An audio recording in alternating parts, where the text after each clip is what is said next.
지나보면은 참 힘든 1년이었는데 오늘 마지막 주일 예배, 52번째 예배를 주님 앞에 올려드립니다. 여러분이 대단하시고요, 또 우리 하나님께 지금까지 인도해 주셔서 감사합니다.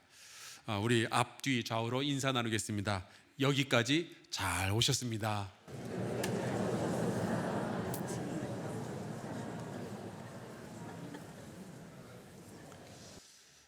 참 고맙습니다. 우리 찬양대, 또 우리 예배위원들, 주차 봉사하시는 분들, 교회학교 선생님들, 식당에서 봉사하시는 분들, 청소해 주시는 분들, 악기 연주하는 분들, 방송실, 우리 장로님들, 또 소그룹 리더들, 그 이외에 보이지 않는 많은 곳에서 헌신해 주신 수많은 분들, 참 고맙습니다. 여러분에게 부어졌던 하나님의 은혜가 이제 다가오는 2020년에도 끝없이 부어지기를 간절히 축원합니다. 오늘은 한 해를 마무리하고 또 다른 한 해를 준비하는 송년주일입니다. 물론 내일 모레 송구영신 예배가 있기는 하지만 저는 여러분과 함께 어떻게 우리가 새해를 준비할까에 대해서 말씀을 나누려고 합니다. 우리가 살다 보면은 막막할 때가 있죠. 여러분도 가끔 그런 거 느끼시나요? 저는 참 그런 경험을 수도 없이 많이 했던 것 같아요. 제가 고3 수능 시험 보기 하루 전날 막막하더라고요. 준비를 하느라고 했는데 과연 내가 대학에 붙을 수 있을까? 정말 막막했었어요. 그리고 이제 대학교 2학년 마치고 이제 군대 가기 하루 전날 막막하더라고요. 내가 이 체력 가지고 군대 27개월을 버텨낼 수 있을까? 그리고 제가 나이 28살이 넘어서 이제 29살이 될 때 막막했었습니다. 남들은 여자친구 한두 명 벌써 사귀었고 결혼도 했는데 그때까지 여자친구 한 명 없었어요. 저는 내가 과연 결혼은 할 수 있을까 막막했었습니다. 결혼을 1994년에 하고 이제 1995년 미국으로 이제 유학을 떠나게 됐는데 비행기 타기 하루 전날 막막하더라고요. 내가 과연 영어로 공부를 할 수 있는 그런 사람이 될까? 과연 미국에서 공부하고 학위 받고 그럴 수 있을까? 2003년 제가 미국인 교회 담임 목사로 파송을 받아서 그 교회로 가는데 막막해 하더라고요. 내가 영어로 설교를 할 수가 있을까? 영어로 내가 목회를 할 수가 있을까? 2009년 제가 미국에 있는 한 대학원의 교수로 임용을 받아서 드디어 이제 대학원 학생들을 가르치게 됐는데 막막하더라고요. 내가 이 눈 퍼런 아이들을 놓고 영어로 강의를 할 수가 있을까? 이 학생들을 가르쳐서 내가 이들에게 좋은 결과들을 맺을 수 있도록 도울 수 있을까? 막막한 일들이 얼마나 많이 있었는지 모릅니다. 오늘 우리가 읽은 말씀에도 그렇게 막막한 미래를 두고 한숨 짓던 여인의 이야기가 등장을 하죠. 이 이야기의 배경은 북왕국 이스라엘이었습니다. 하나님께서 이스라엘 백성을 출애굽하게 하시고 광야 40년을 지나게 하시고 드디어 가나안 땅에 들어가서 가나안 땅을 정복하게 하시고 그곳에 나라를 세우게 하셨습니다. 그런데 솔로몬 왕 그 이후에 나라가 두 쪽이 나죠. 북왕국 이스라엘, 남왕국 유다, 이렇게 두 쪽으로 났었는데 북왕국 이스라엘에서 벌어졌던 이야기입니다. 당시 이 북왕국 이스라엘은 영적으로 굉장히 어두운 시대를 지나가고 있었어요. 사람들은 하나님의 이름을 멸시했고 굉장히 많은 사람들이 우상을 섬기고 있었습니다. 심지어 이런 일들이 있었어요. 아합이라는 아주 못된 왕이 있었는데 그 뒤를 이어서 아하시아라는 왕이 등극하게 됩니다. 근데 이 왕이 뭘 잘못을 했는지 다락방에서 난간에 어떻게 잘못해가지고 난간에서 떨어져요. 그래서 몸을 크게 다치죠. 그때 이 사람이 이제 사고를 당해서 몸져 누웠는데 그런 생각을 하는 겁니다. 내가 회복할 수 있을까? 우리 교회 임은근 장로님이 2층에서 떨어져 가지고 허리를 다친 다음에 하나님을 부르면서 기도를 했는데 이 아시아는요 그렇게 안 했어요. 열왕기하 1장 2절에 보니까 이렇게 되어 있습니다. 사람을 하나 보내 가지고 내가 날지 못 나을지 알아보라 그러면서 이렇게 이야기하죠. 가서 에그론의 신 바알세붑에게 이 병이 낫겠나 물어보라. 기가 막힌 이야기예요. 여러분, 에그론은 블레셋 사람의 땅이고요, 이 바알세붑은요 블레셋 족속이 섬기던 이방신이에요. 우상이에요. 아니 어떻게 하나님의 능력으로 세워진 나라의 그 왕이 이방 신에게 우상에 가서 물어보라고 점쳐보라고 그런 이야기를 할 수 있냔 말이에요. 더 기가 막힌 게 뭔지 아세요? 이 바알세붑이라는 신의 이름의 뜻이 아주 기가 막힙니다. 바알은 주님, 왕 그런 뜻이고요. 세붑 이거는 파리라는 뜻이에요. 똥파리. 그러니까 바알세붑이란 말은요, 똥파리의 주님이라는 뜻이에요.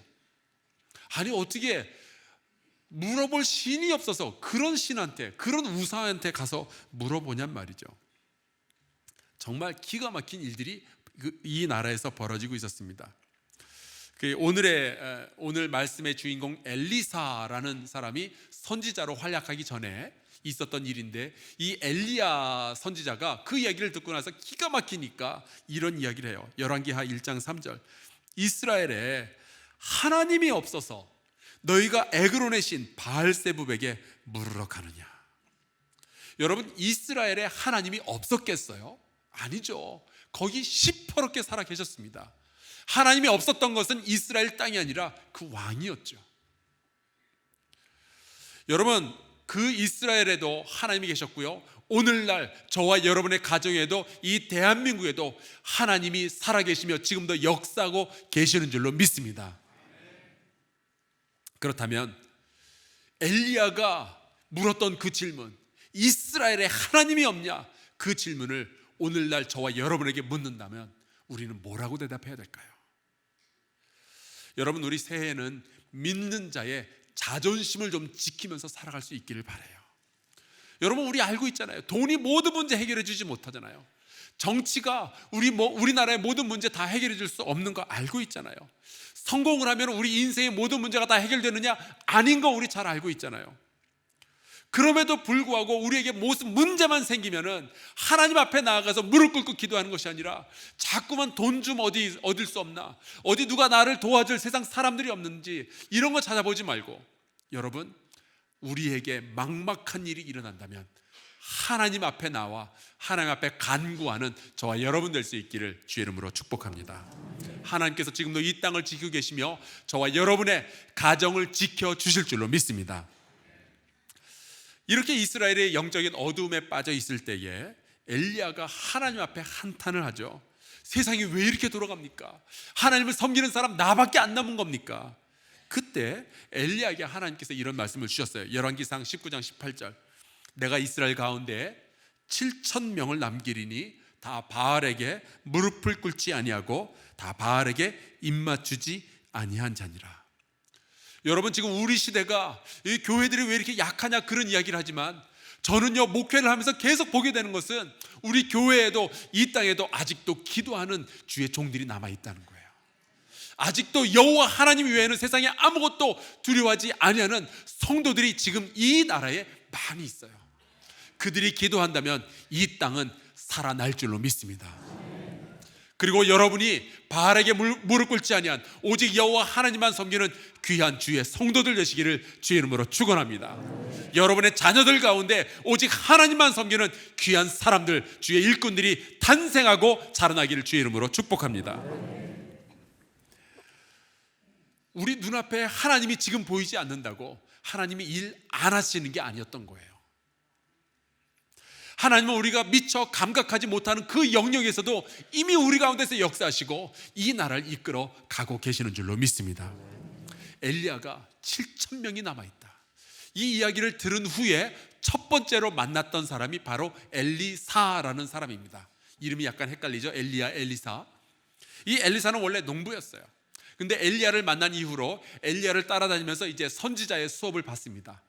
시간이 흘러서 엘리야가 불병거를 타고 이제 하늘로 올라간 다음에 엘리사가 그 뒤를 이어서 이스라엘의 영성을 책임지는 그러한 선지자가 되죠. 오늘 말씀은 엘리사의 시대에 일어났던 이야기입니다. 엘리사가 각각 도시마다 신학교를 세우고 그 신학교에서 선지자, 생도들을 키워내고 있었는데, 그 엘리사의 제자들 가운데 하나가 그만 죽은 거예요. 이 사람은 선지자로 활약을 해보기도 전에, 자기의 실력을 꽃피워 보기도 전에 죽음을 당했어요. 그 신학생의 아내가 오늘 엘리사에게 찾아와서 부르짖습니다. 1절과 2절 보면 그 아내가 얼마나 마음이 아팠었는지가 나와 있죠. 1절에 이렇게 됩니다. 당신의 종 나의 남편이 이미 죽었습니다. 여러분, 내 남편이 죽었다라는 이야기를 하는 이 여인의 마음이 얼마나 아프고 슬플까요? 얼마나 막막하겠어요. 그 다음 구절이 이렇게 돼요. 당신의 종이 여호와를 경외한 줄은 당신이 아시는 바니이다. 여호와를 경외하는 사람이니까 신학교에 들어가서 선지자가 되겠다고 이렇게 훈련을 받았겠죠. 그러니까 이 여자가 하는 말이 이거예요. 제 남편 신앙생활 잘하던 사람이었다는 겁니다. 그리고 이렇게 말하죠. 이제 빚준 사람이 와서 나의 두 아이를 데려가 그의 종을 삼고자 하나이다. 남편이 죽어서 마음이 너무 힘든데 이제 경제적으로 어려져서 남들에게 빚도 지게 되었고 그 빚을 갚을 능력이 없자 이제 그 빚 주었던 사람이 나에게 찾아와서 내 아들들을 노예로 잡아가려 한다는 거예요. 얼마나 막막하겠어요. 이제 나는 어떻게 살지 이 생각을 왜 안 하겠어요. 그런데 여러분, 참 안타까운 것이 그 남편이, 그리고 이 여자도요, 하나님을 경외하는 사람이었다는 거예요. 우리식으로 말하자면 교회도 잘 다니고 있고요, 신앙생활 잘하고 예수 잘 믿던 집안에 이런 고난이 찾아온 거죠. 근데 고난이 한번 찾아오면은 이게 참 희한한 게 한번 찾아오고 흘러가는 것이 아니라 고난 뒤에 또 다른 고난이 겹쳐서 계속적으로 시리즈로 찾아오는 경우가 얼마나 많이 있어요. 목회를 하다 보면 그런 어려움을 당하는 성도들을 굉장히 많이 보게 됩니다. 근데 마음이 아프죠. 그러나 여러분, 오늘 우리가 이 말씀을 나눌 때 우리가 배워야 할 것이 있습니다. 하나님은요, 우리의 고난을 통해서도 아름다운 이야기를 만들어내시고 하나님의 공의와 하나님의 사랑과 하나님의 은혜의 이야기를 만들어내시는 줄로 믿습니다. 저는 2019년의 마지막 주일에 이 이야기를 여러분과 같이 나누고 싶은 거예요. 여러분, 완전히 소망이 무너진 것 같은 정말 막막한 인생 가운데서도 하나님은 소망의 꽃과 열매를 키워내실 줄로 믿습니다. 그런데 사실 이 여인이 엘리사에게 찾아와서 했던 이야기 속에 내 남편이 죽었습니다. 그리고 빚진 자가, 빚을 준 자가 내 아들들을 데려가라 합니다. 이 이야기 속에는요, 정말 송곳 같은 신학적 질문이 들어있어요. 무엇이냐? 왜 하나님 잘 믿는 우리에게 이런 일이 벌어지고 있습니까? 여러분, 우리도 이런 질문들을 가질 때가 있잖아요. 막막할 때, 소망이 보이지 않을 때, 너무 아플 때, 아픔도 고통도 잠깐 오면 우리가 이겨낼 수 있는데 고통이 내 인생에 들어와서는 떠나가지 않고 머무르고 있을 때 우리가 이런 질문을 던질 때가 있죠. 왜 예수님 잘 믿었는데, 교회 잘 다녔는데, 내가 교회에서 봉사도 했는데, 성경도 잘 읽었는데 왜 이런 일이 나에게 일어납니까? 여러분, 하나님은 계획을 가지고 계셔요. 하나님은 반드시 우리를 도와주실 줄로 믿습니다. 제가 근데 이 말씀을 보면서 이런 생각을 해봤습니다. 그래도 이 여자는 참 복되다. 왜냐하면 그 질문을 들고 찾아갈 사람이 있었잖아요. 그가 하소연하고 무릎 꿇고 눈물을 흘리며 부르짖을 만한 하나님의 사람이 있었잖아요. 엘리사라는 사람이 있었잖아요. 이 여자는요, 자기 인생의 질문과 한숨과 눈물을 가지고 찾아갈 사람이 있었어요. 인생의 질문, 그 아픈 하소연을 들어줄 사람이 있었잖아요. 저는 이 말씀 보면서 그런 생각을 합니다. 우리가 힘들 때 찾아갈 사람이 있다는 게 얼마나 소중한 일인가. 특히 세상 많은 사람들, 힘들고 어려울 때 찾아가는 사람들이 있죠. 그러나 우리 믿는 사람들은요, 기도 많이 하고 영안이 열려있는 그런 사람들을 찾아갈 수 있게 되기를 주의 이름으로 축복합니다. 믿음으로 성숙한 그런 사람들이 주변에 있어야 돼요. 여기저기 찾아다니면서 막 흉보고 한탄하고 그러는 것이 아니라 내 상황을 하나님의 시각으로 알려줄, 하나님의 시각으로 보여줄 그러한 사람들을 찾아갈 수 있는 그 은혜가 여러분에게 있기를 간절히 축복합니다.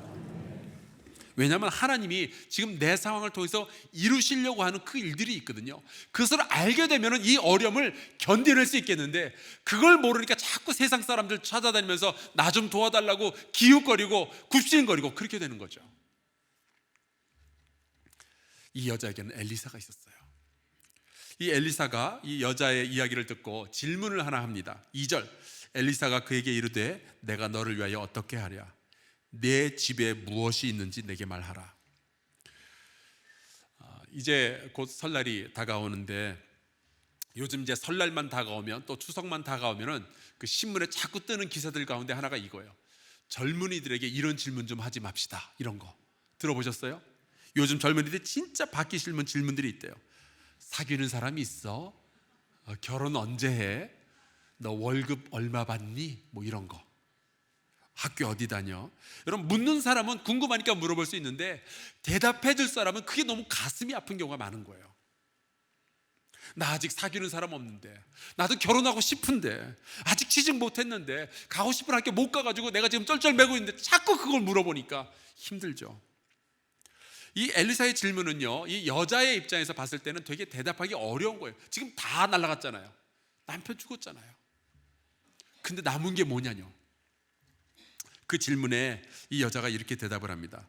계집종의 집에 기름 한 그릇 외에는 아무것도 남은 것이 없나이다. 아무것도 없나이다. 여러분, 지금 이 여자가 아직도 기름 한 그릇이 남아서 감사합니다라고 말하는 거예요? 아니면 아무것도 없어가지고 죽겠다고 말하는 거예요? 지금 죽겠다는 거예요. 아무것도 안 남았다는 거예요. 감사가 아니에요. 하소연하는 거죠. 이 기름 한 그릇 남았는데 이게 이 여자의 인생에 지금 도움이 될 것 같다는 거예요? 있으나 마나 나한테 아무 도움이 안 될 것 같다는 거예요? 안 될 것 같다는 거예요. 이제 절망이라는 거예요. 막막한 거예요. 연말이 되면서 이제 새해를 맞이할 때 기쁨과 기대로 맞이해야 되는데 이런 막막함이 있는 분들이 있어요. 어떻게 될지 모르겠다. 내가 하루하루 견뎌내는 것도 힘든데 이제 다가오는 1년 이거 어떻게 살아내냐.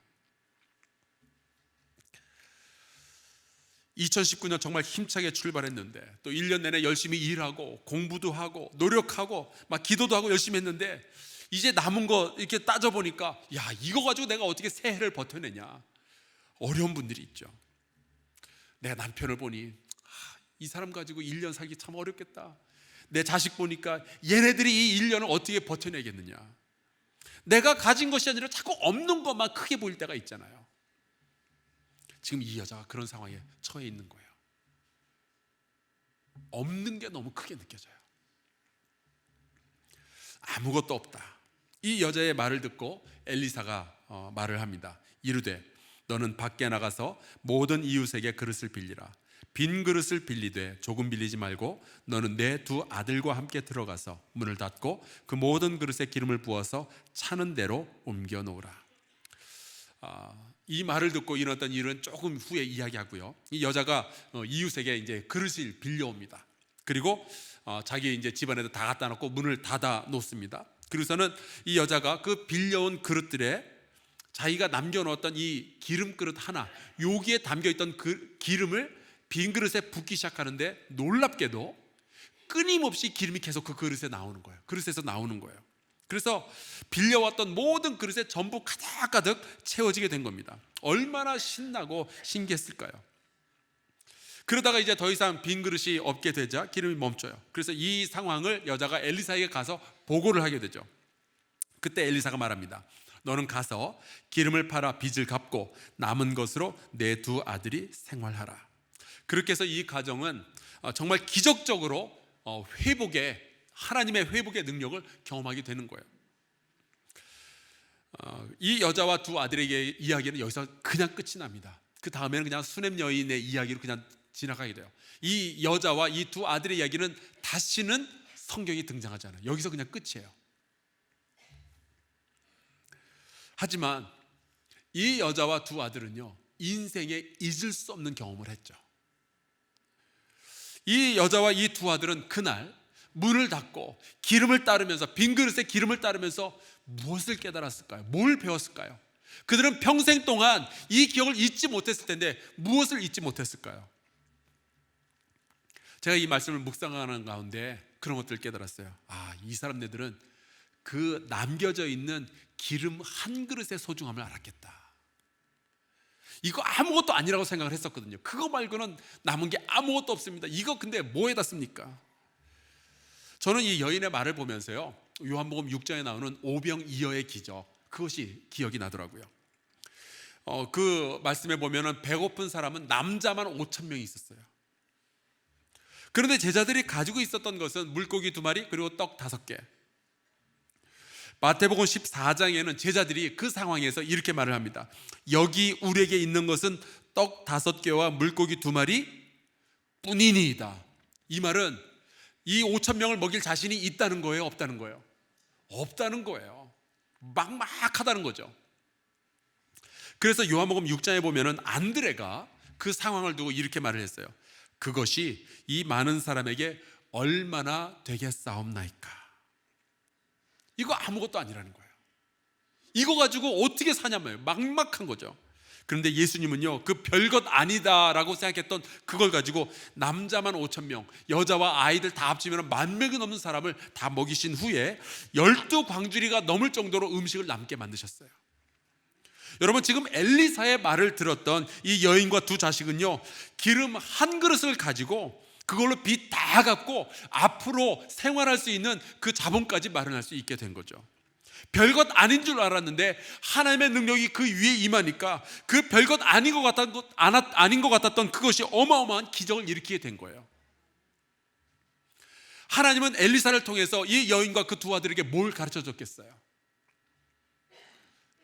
아무것도 아닌 것 같은 작은 것 가지고 하나님의 능력이 임하면 이것이 어마어마한 일을 만들어낼 수가 있겠구나.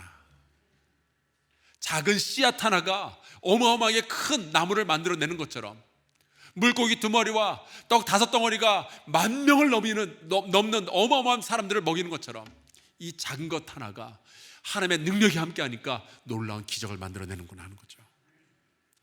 나의 이 자녀가 뭘 할 수 있을까? 공부도 잘 못하는 것 같고 생김새도 변변치 못한 것 같고 별것 아닌 것 같은데, 여러분, 하나님의 능력이 여러분의 자녀 위에 임하시기를 기도하시길 바랍니다. 그런 별것 아닌 것 같은 이 아이들이 놀라운 일들을 만들어낼 거예요. 제가 최근에 그 칼 비테 교육법이라는 책을 읽기 시작했는데, 칼 비테는 꽤 오래전 그 독일의 목사입니다. 이 사람에게서 배워가지고 우리가 잘 아는 페스탈로치가 영향을 받았고요, 우리가 잘 아는 몬테소리도 이 칼 비테라는 목사님에게서 영향을 받아서 자기들만의 그 교육법을 만들어낸 거예요. 근데 이 목사님에게 이제 아들이 하나 태어났는데 미숙아로 태어납니다. 아이가 약간 좀 모자라 보이는 그런 아이였어요. 그런데 이 목사님이 이 아이를 기도와 말씀으로, 믿음으로 이제 가르치기 시작하는데요. 여러분, 놀라지 마시기 바랍니다. 놀라셔도 괜찮습니다.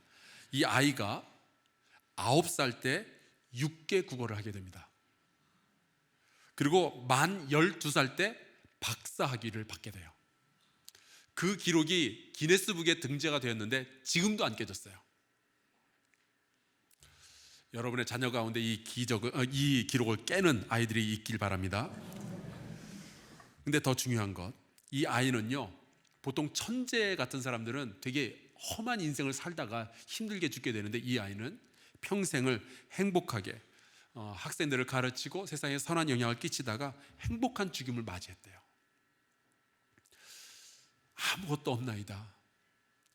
정말 아무것도 아닌 것 같습니다. 아니에요, 여러분. 하나님의 능력이 임하면 놀라운 일들이 벌어지게 될 줄로 믿습니다. 이 여자는 그렇게 이야기하죠. 아무것도 없나이다.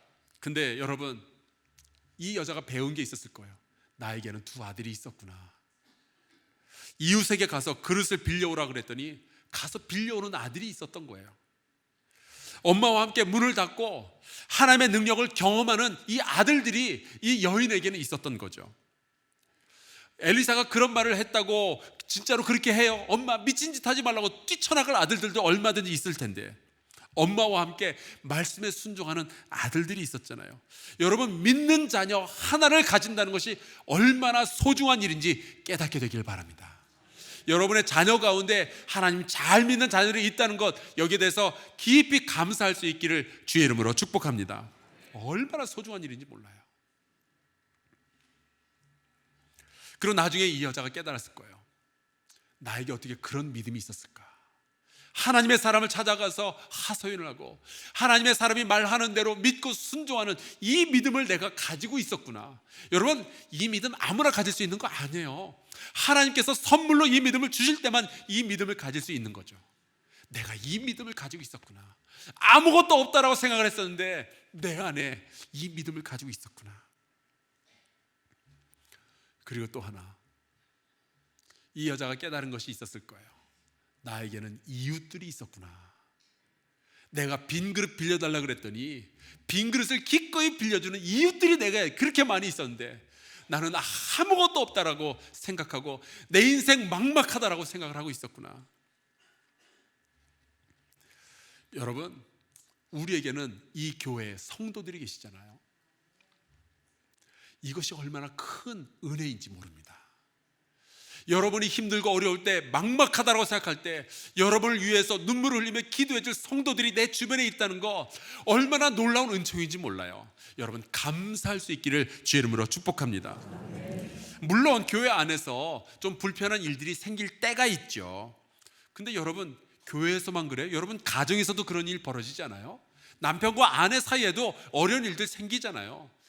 자식과 부모 사이에도 때로는 이렇게 삐지고 그런 일들 벌어지잖아요. 교회 안이라고 왜 그런 일들이 안 생기겠어요? 우리도 식구인데.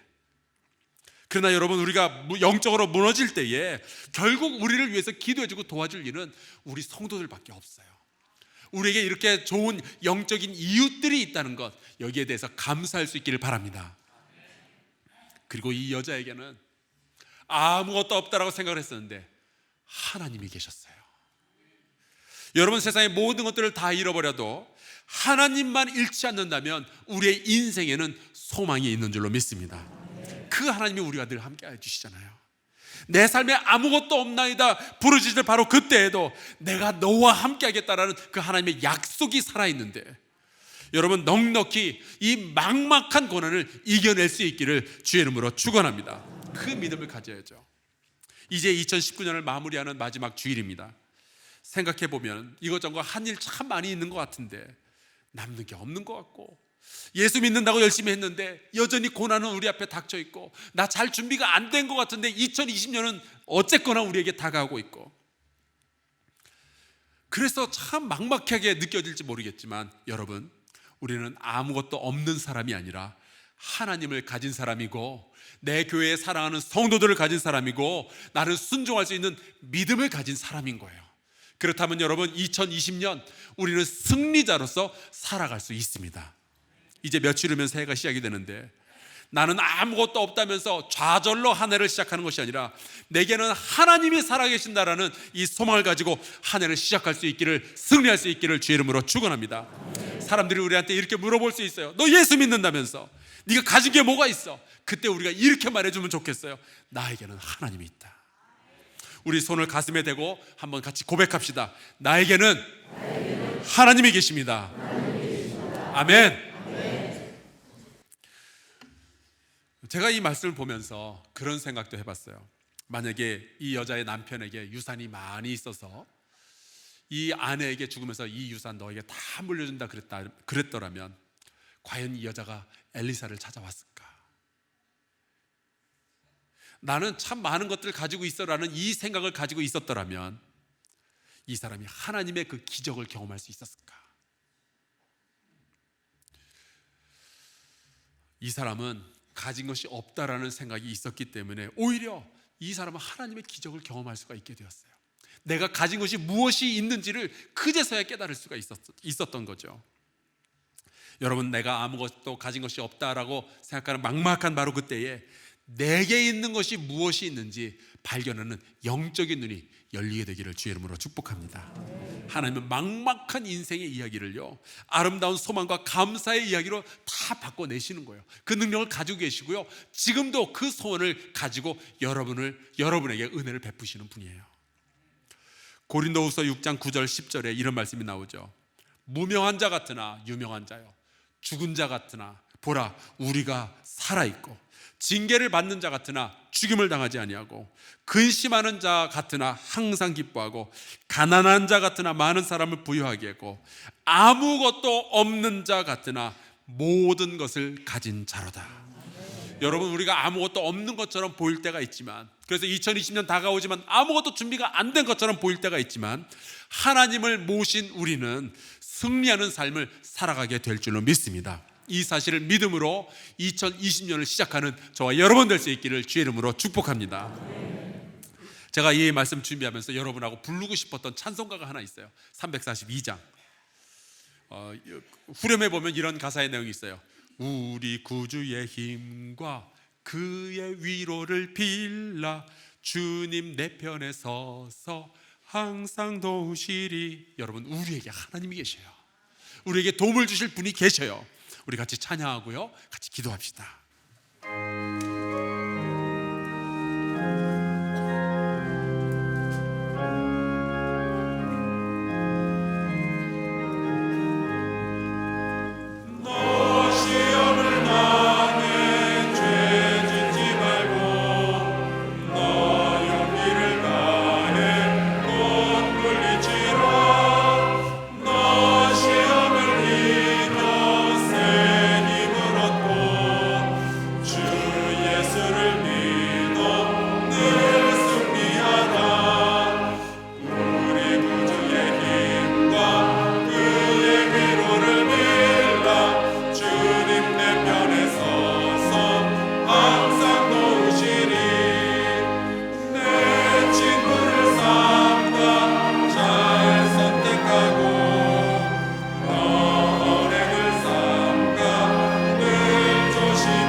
기도하겠습니다.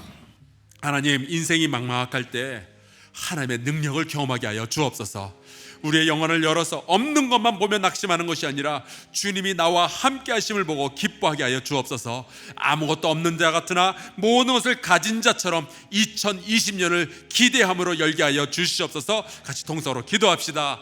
여호와 하나님, 주께서 우리와 함께 해주시니 하나님이여, 내가 승리자로서 살아갈 수 있겠나이다. 아버지, 이제 다가오는 2020년 아무것도 준비 안 된 것 같고 이 나라가 막막한 것 같고 내 가정이 정말 힘들 것 같지만 하나님이 함께 해주시면 내가 분명히 승리자의 삶을 살아가게 될 줄로 믿습니다.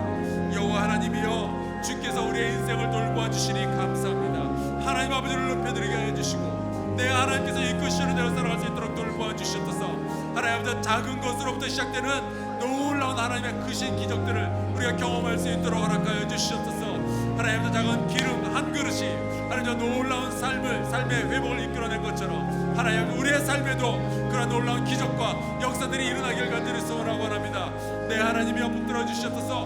우리의 가정과 우리의 나라와 우리의 교회 가운데 하나님 아버지, 어둠이 다가오는 것이 아니라 빛이 다가오고 하나님의 놀라운 기적과 놀라운 역사들이 드러나게 됨을 하나님 아버지, 우리가 바라보며 살아갈 수 있도록 주여 돌봐 주시옵소서. 하나님 아버지, 2019년을 돌보아 주셔서 감사드립니다. 하지만 여전히 한 해를 보내면서 이제 다른 한 해를 맞이하면서 막막한 가슴을 가진 성도들이 있다면 주님, 저희를 긍휼히 여겨 주시옵소서. 하나님의 음성을 듣게 하여 주시옵소서. 근심하는 자 같으나 항상 기뻐하게 하여 주시옵소서. 아무것도 없는 자 같으나 모든 것을 가진 자로서 당당하게 새해를 맞이하게 하여 주시옵소서. 보잘것없는 것을 가진 것 같으나 하나님의 능력으로 풍성한 삶을 살아가게 하여 주시옵소서. 우리 구주의 힘과 그의 위로를 빌 때마다 주님의 도우심을 경험케 하여 주시옵소서. 예수 그리스도의 이름으로 간절히 기도하옵나이다. 아멘.